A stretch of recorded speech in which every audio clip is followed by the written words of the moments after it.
Hi guys, today I will show you how can fix Samsung SM B313E dead or password unlock 10,000% working. Before fixing dead, need to download firmware file and Samsung USB driver and tools.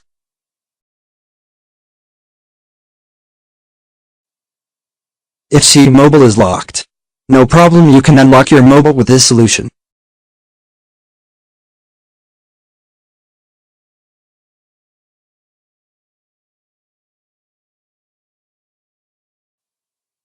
Now click the setting gear icon, upload the firmware file. The file size 16.5 megabytes.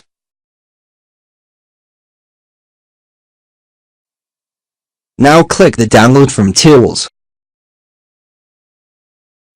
Now remove the battery from your mobile, and press the home button, and then connect USB cable, mobile to PC. Now downloading steering. Take a few minutes to complete that.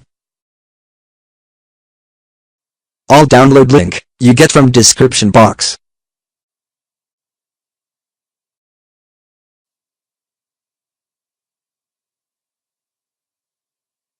Now completed. Done. Unplug the USB cable and press the power button of your mobile. I think you are done. Thanks for watching.